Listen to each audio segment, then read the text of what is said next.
Assalamualaikum warahmatullahi wabarakatuh dan selamat sejahtera.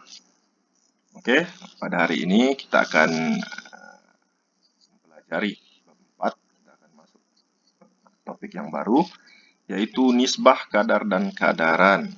Oke, dalam subtopik ini kita akan mempelajari 5 subtopik, yaitu nisbah, kadar, kadaran, nisbah, kadar, dan kadaran, dan perkaitan antara nisbah, kadar, dan kadaran dengan peratusan pecahan dan perpuluhan. Oke, hari ini kita akan fokus subtopik yang pertama, yaitu nisbah sahaja. So, apa itu nisbah? Oke. So, nisbah digunakan untuk membandingkan dua atau lebih kuantiti yang sama jenis. Oke. Dan diukur dalam unit yang sama. Oke, so kuantiti itu 2 atau 3 kuantiti itu mestilah jenis yang sama. Kalau panjang, kita membanding panjang. Oke, dan unitnya mestilah sama. Kalau kita guna unit meter, kita mesti bandingkan dengan meter juga. Kalau dengan dalam sentimeter, kita mesti membandingkan dia dengan sentimeter juga lah. Oke, kalau kita membandingkan jisim, so kilogram kita banding dengan kilogram, gram kita banding dengan gram. Kita tidak boleh menulis nisbah bagi 2 atau 3 unit yang berbeza.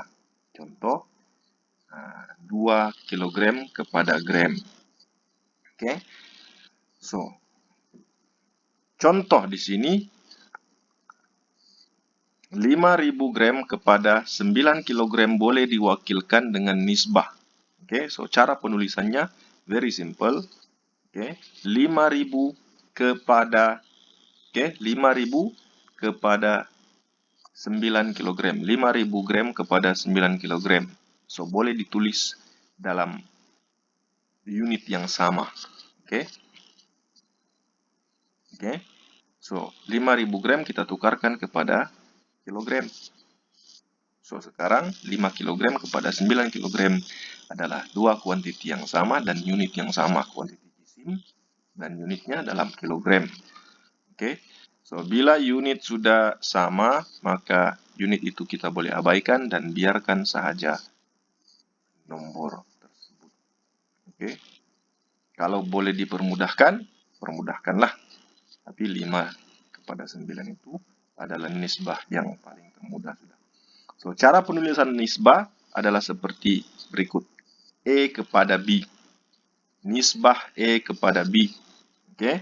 Nisbah E kepada B. Bukannya E nisbah B. Oke, ini adalah kesilapan yang common bagi pelajar-pelajar. Bagi murid-murid sekolah menengah, di mana dia menyebut sebagai nisbah. Dia menyebut sebagai E nisbah B. Oke. Dan itu adalah salah. Yang betul adalah nisbah E kepada B. So, bagaimana Anda mewakilkan hubungan antara 3 kuantiti? So, seperti yang kita sebut tadi.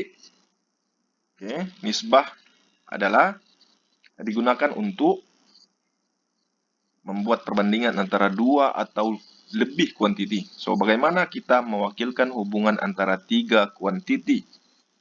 So, very simple. Contoh. Wakilkan nisbah 0,02 meter.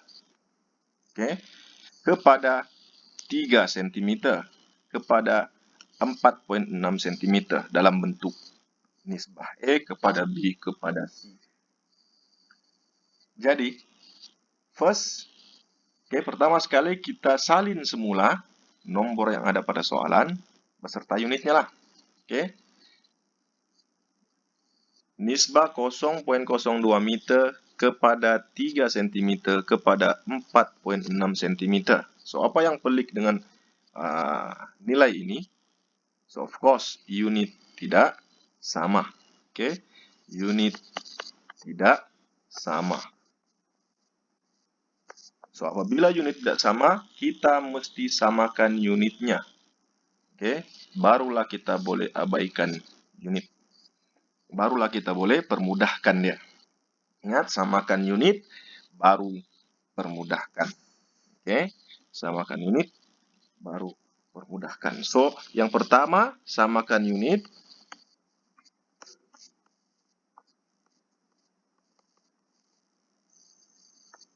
Yang kedua, barulah kita permudahkan. Ingat, permudahkan itu mestilah dalam nomor bulat. Oke. Nisbah itu mestilah ditulis dalam nomor bulat. Bukan perpuluhan, bukan pecahan.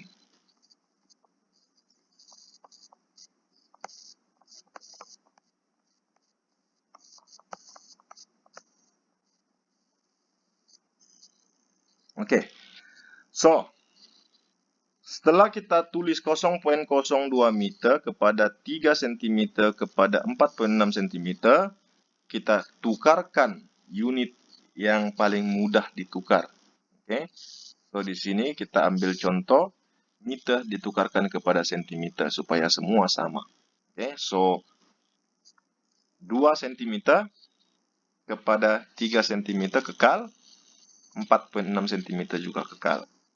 Oke. So, apabila unit sudah sama, barulah kita boleh abaikan unitnya dan kita tulis, ambil dia punya nomor sahaja ataupun magnitude-nya sahaja. 2 kepada 3 kepada 4,6. Dan kalau kita lihat di sini, nisbah ini bukanlah nisbah yang termudah. So, kita kena permudahkan dia. So, bagaimana cara permudahkan? Semuanya mesti dalam nomor bulat. Semuanya mesti dalam nomor bulat. Ingat, nisbah ini konsepnya sama dengan pecahan. Apa yang kita ubah, kalau pecahan, apa yang kita ubah pada pengangka, penyebut pun kita kena ubah. Kan? Kalau kita permudahkan sebagai contoh, 2/10. Kita mau permudahkan, so yang atas kita bahagi 2, yang bawah kita bahagi 2. So, dia dapat 1/5. So, sama dengan nisbah. Nisbah pun begitu. Oke. Oleh karena kita tidak boleh terima pakai perpuluhan, maka kita kena besarkan dia. Bagaimana cara besarkan? Kita kena darabkan dengan 10, sebab ada satu tempat perpuluhan di situ untuk menjadikan 4,6. Ingat, yang kita fokus sekarang 4,6 itu dalam perpuluhan. Kita mau dia dalam nomor bulat. Jadi, oleh karena dia ada satu tempat perpuluhan, maka kita darabkan dengan 10. Apabila satu kuantiti kita darab, 2 yang lain juga kena didarab lah. Okay. So, maka dapatlah 20 kepada 30 kepada 46. Dan ini boleh dipermudahkan lagi. Okay. Kita boleh bahagikan dengan 2. Oke, jadi dapatlah jawaban 10 kepada 15 kepada 23. So, ini adalah jawabannya lah. Oke. So, latih diri 4.1. Wakilkan hubungan antara 3 kuantiti berikut dalam bentuk E kepada B kepada C. Kita akan coba soalan E terlebih dahulu. Oke. So, 2 minggu kepada 16 hari kepada 1 minggu. So, apa yang perlu kita buat? Tuliskan semua nomor yang ada, walaupun unitnya tidak sama. Oke. So, 2 minggu kepada 16 hari kepada 1 minggu. Kemudian samakan unitnya. So, unit yang paling mudah di sini adalah unit yang kecil lah. Of course, kebiasaannya kita akan pilih unit kecil. Oke. Yaitu hari. So, 14 hari kepada 16 hari kepada 7 hari.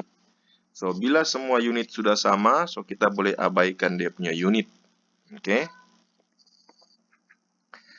So, bila sudah dapat begitu, kita perhatikan nomornya. Kalau boleh dipermudahkan, kita permudahkan. Ingat, untuk mempermudahkannya itu, kalau kita mau bahagi dia, kita mesti Semua ketiga-tiga nomor boleh dibahagikan dengan nomor tersebut. Kalau 2 saja, contoh 7 dengan 14, boleh dibahagi 7, tapi 16 tidak boleh kan?